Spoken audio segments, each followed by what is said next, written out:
Attraction doesn't fade slowly. Sometimes it doesn't fade at all, it just ends. Instantly. Mid-conversation, mid-date, sometimes mid-sentence. People call it the ick. Internet slang. Sounds like a joke. It's not a joke, it's a real, documented psychological response, and understanding the mechanism behind it tells you more about attraction than any pickup line ever will. Here's the mechanism. Attraction isn't one continuous feeling.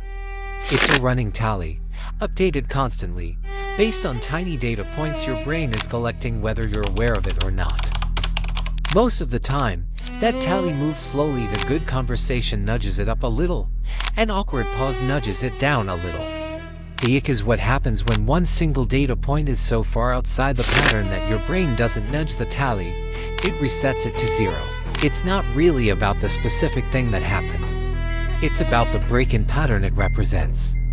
Which is why the exact same small behavior can be completely fine from one person and an instant deal breaker from someone else. It depends entirely on what pattern it's breaking. Trigger 1. Status incongruence. This is the biggest one, and it's almost never about the literal behavior. Someone acting a way that doesn't match the status they've been signaling. A guy who's been carrying himself as confident and composed, then visibly panics over something trivial, to spilled drink, a minor social slip, and overreacts.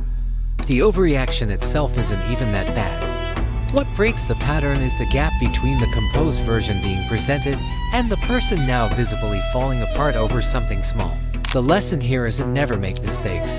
It's how you handle the small mistake matters more than the mistake itself, because the recovery is the actual data point being measured. Trigger 2. Effort visibility. Visible and earned effort. This one's counterintuitive, because effort is usually a good thing.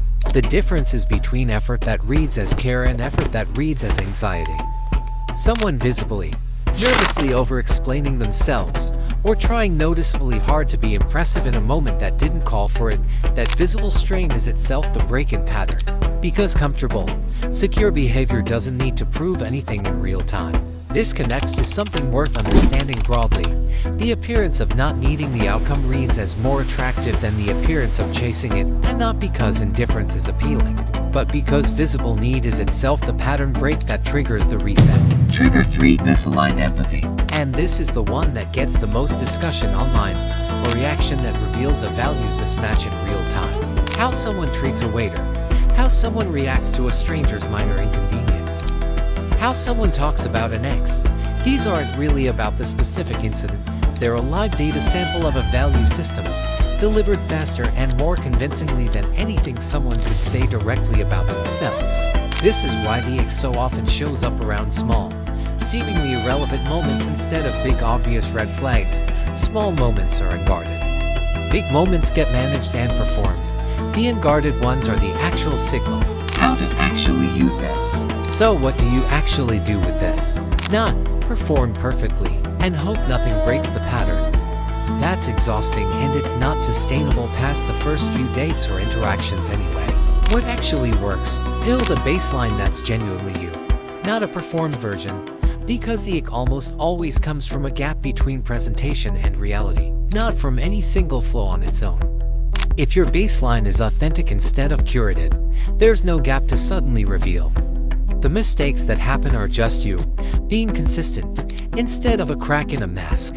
This is the actual through line connecting this to everything else worth knowing about attraction. Consistency between how you present and how you actually are removes the raw material the ick needs to exist in the first place. The ick was never really about spilled drinks or bad jokes.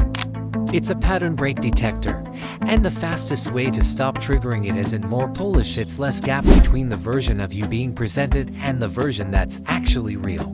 That's a lot less exhausting to maintain than perfect, anyway. Have you ever gotten the ick over something that, looking back, wasn't actually that big a deal? Tell me the story in the comments. I want to see how random some of these actually are.